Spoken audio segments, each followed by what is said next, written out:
कलयुग के अंधकार में, जब अधर्म अपने चरम पर था और मानवता के कदम विनाश की ओर बढ़ रहे थे, भगवान विष्णु ने एक सभा बुलाई। नारद मुनि, देवताओं और सप्तऋषियों को बुलाया गया। विष्णु बोले, यह युग अब सहने लायक नहीं रहा। अधर्म, लोभ और पाप ने पृथ्वी को अपनी चपेट में ले लिया है।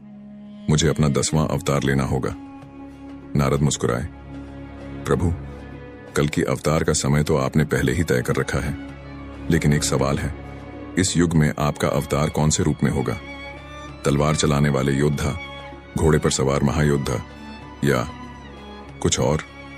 विष्णु ने गंभीरता से जवाब दिया, यह कलयुग है नारद। यहां तलवार से ज्यादा ताकत आज के प्रेरणा स्रोतों में है। मेरी योजना है कि मैं एक आम आदमी के रूप में जन्म लूं, जो समाज के खोखलेपन को आईना दिखाए और परिवर्तन लाए। पृथ्वी पर एक छोटे से गांव में जन्मा एक बालक, जिसका नाम नीलकांत रखा गया। बचपन से ही उसमें कुछ विशेष था। उसकी आंखों में अजीब सी चमक और बातें ऐसी जो बड़े बड़ों को सोचने पर मजबूर कर दें। एक दिन गांव में बड़ा मेला लगा। मेले में दहेज को बढ़ावा देने वाली कठपुतली नाटक हो रहा था। नीलकांत ने मंच पर जाकर कहा, क्यों ना हम इस कठपुतली की रस्सी काट दें? क्या लड़की कोई वस्तु है जो बेचनी या खरीदनी चाहिए? उसकी बात सुनकर लोगों ने पहले हंसी उड़ाई, लेकिन धीरे धीरे लोग गंभीर होने लगे। नीलकांत की बातें धीरे धीरे चारों दिशाओं में फैलने लगीं। उसने लड़कियों की शिक्षा, जातिवाद और भ्रष्टाचार जैसे मुद्दों पर खुलकर बोलना शुरू किया। कलयुग के प्रमुख अधर्मी, पैशाचिक लोभ, मायावी स्वार्थ और अंधकारिक मोह ने नीलकांत को रोकने के लिए षड्यंत्र रचा। उन्होंने उसे बदनाम करने के लिए गांव के प्रभावशाली लोगों का सहारा लिया। एक दिन पंचायत बुलाई गई और नीलकांत पर आरोप लगाए गए कि वह समाज को तोड़ने का प्रयास कर रहा है।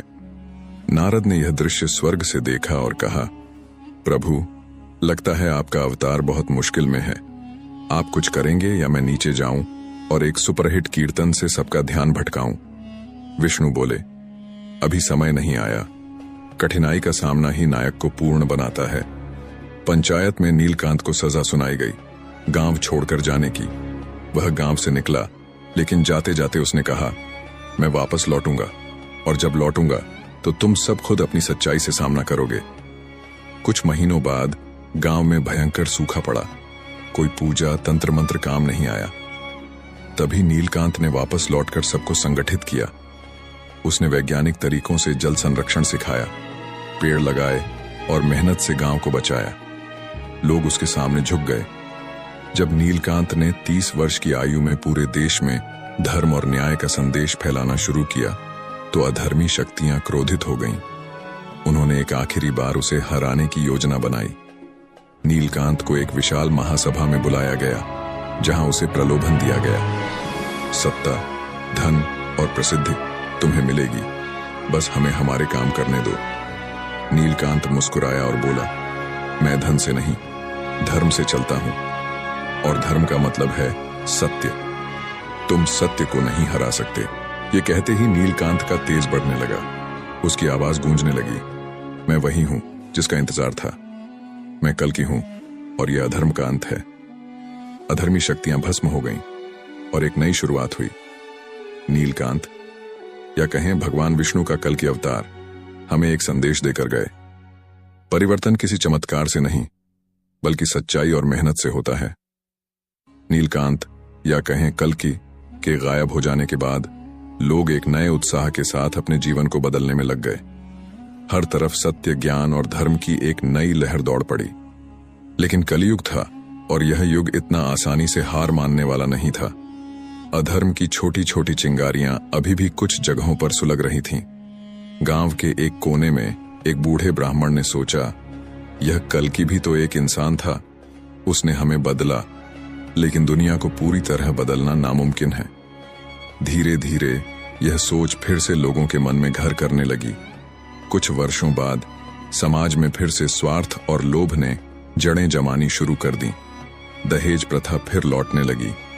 लोगों ने जातिवाद को नए नामों में ढाल लिया। लोग बाहर से तो धर्म का दिखावा कर रहे थे, लेकिन भीतर अधर्म का नया रूप विकसित हो रहा था। उसी समय एक नई समस्या ने जन्म लिया, मिथ्या भक्तों का उदय। ये लोग खुद को कल्कि का अनुयायी बताते और दूसरों को अपने अनुसार धर्म का पालन करने पर मजबूर करते।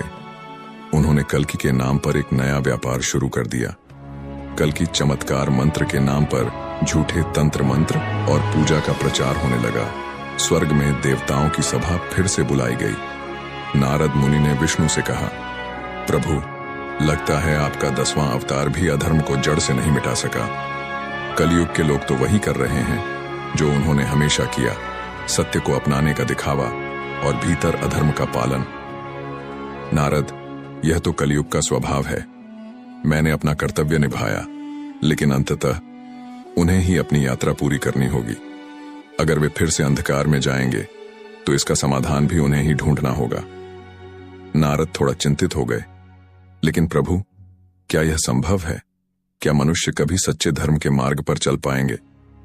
उसी समय पृथ्वी पर एक बड़ा संकट आया।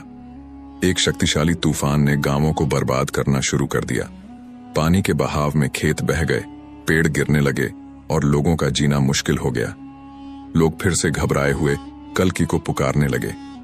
एक रात जब पूरा गांव तबाही के डर से सो नहीं पाया, तो एक बूढ़े साधु ने घोषणा की, कल्कि वापस आ चुके हैं। मैंने उन्हें सपने में देखा।